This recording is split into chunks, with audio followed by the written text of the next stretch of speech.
Hey guys, welcome back to the wood shop. Today we're going to be putting together the GRIZZLY 17-inch 35th anniversary bandsaw. And this is a product that GRIZZLY makes.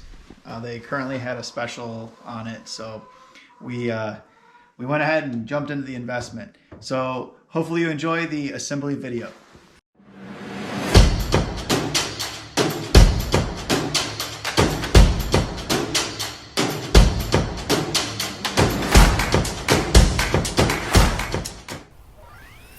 So as you can see, the bandsaw was delivered in this nice crate, and they had foam packing in there so it would keep it stable. From some of the videos I was seeing, I just assumed that the people that were reviewing the bandsaw were extremely short, but come to find out, this crate is about 7 feet tall, and the finished product is just over 6 feet. So you'll see it's about the same, about as tall as me. They had these nice metal clips on all the corners, so it took about 20 minutes or so to get the metal clips off. Everything came out nice and easy after I got the crate open though.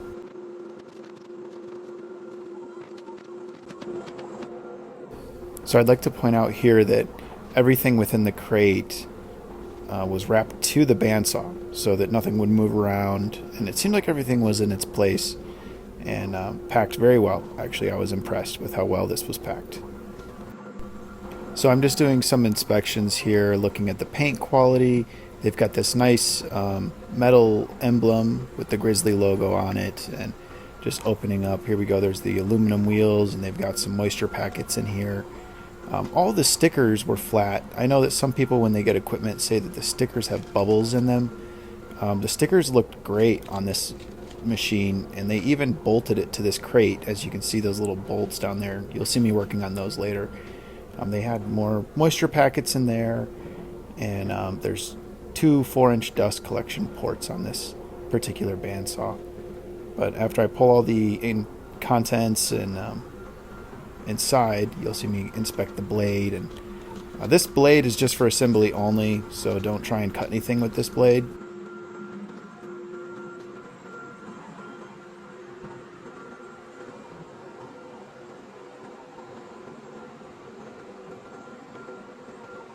So just a quick side note here, a couple things that I'd like to point out as far as the quality goes for this bandsaw.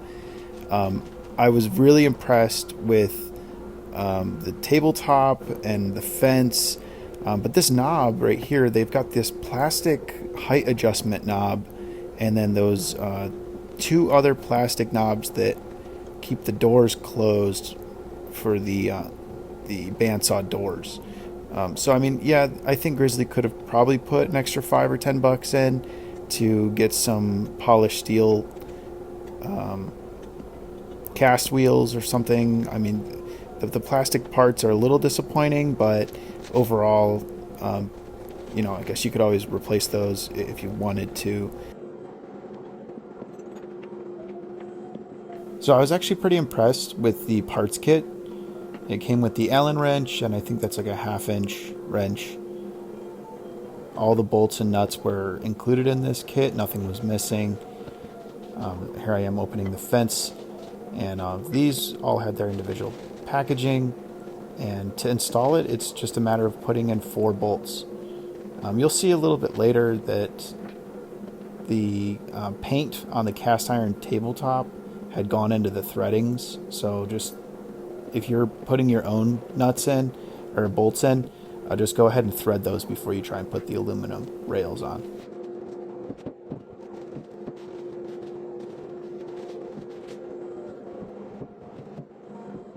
For the cast iron tabletop, it comes with this sealant, so you want to clear that sealant. I have used WD-40 in the past. I didn't seem to get it all off, so I went to some mineral spirits. And you'll see I've got mineral spirits, takes it right off.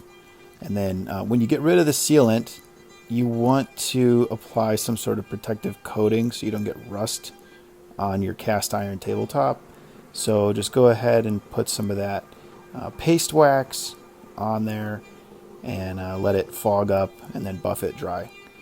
And that'll keep you protected. I like to do that once once a month. If you use it more, you know, maybe once every 2 weeks or so. Just going to hit it with some light 400 sandpaper too. There seemed to be some marks and some scuffing on it, so I just got rid of those. And it buffed it right back up, and it left a perfect shine. But remember, when you use the sandpaper, go ahead and put that paste wax on, let it get hazy, and then buff it so that it leaves that protective coat on your cast iron tabletops.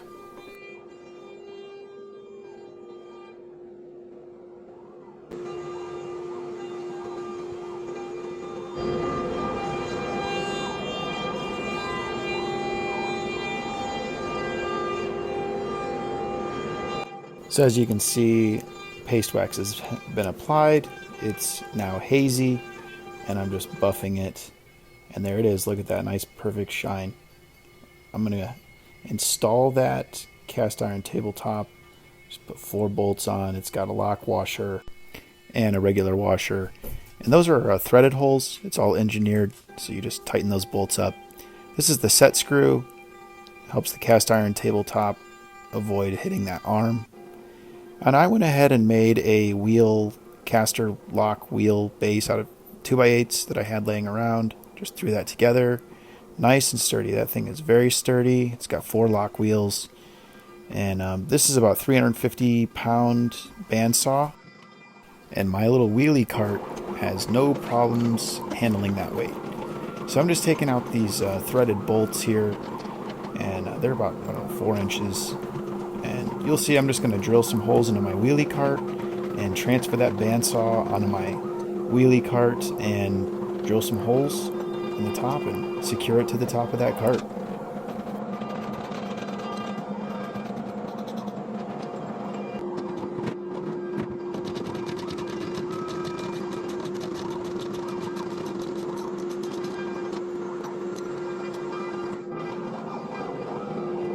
Now for this part, I would suggest, if you're going to do this, definitely get a helper, maybe 2 people to help.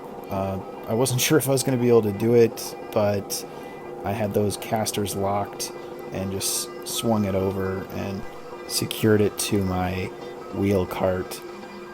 If you're not familiar with moving big things by yourself, definitely do not try that by yourself.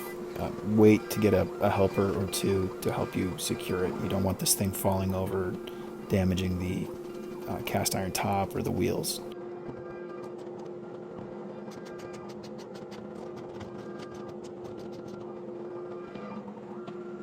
Just a quick side note, if you have noticed that whining noise in the background, I have a CNC running in the background, just doing a simple carve, and wasn't planning on using the audio, but after watching the videos, it's just so satisfying to hear those little movements and the noises. So we decided to keep it in and just hopefully explain that the CNC makes some pretty interesting noises when it's moving. And as you can see, that cart handles this weight perfectly well, nice and balanced. I want to give a little shout out to SAWBLADE.com. If you're looking for custom cut saw blades that are made in America and you don't want to spend an arm and a leg, these guys are your place. You can usually get a saw blade for less than $25 or something. You're going to be very impressed with the quality.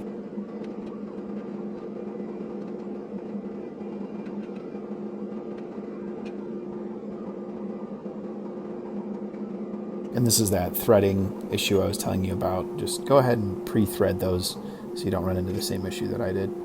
Clear some of that paint out of there. So we're just about done. The fence is just 4 bolts, and you clip it all in and make sure that the 0 lines up with the blade. And that's pretty much it. Square up your blade and start cutting. Alright, so now that we got the bandsaw set up and calibrated, it's time to cut our first charcuterie board.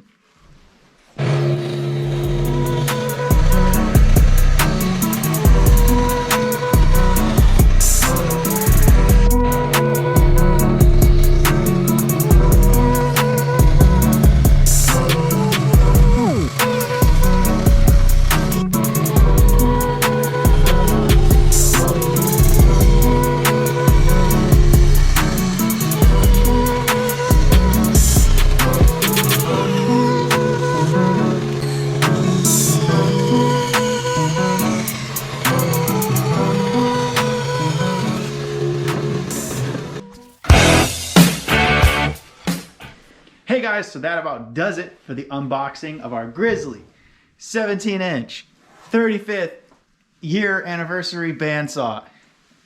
Two things I want to point out to you.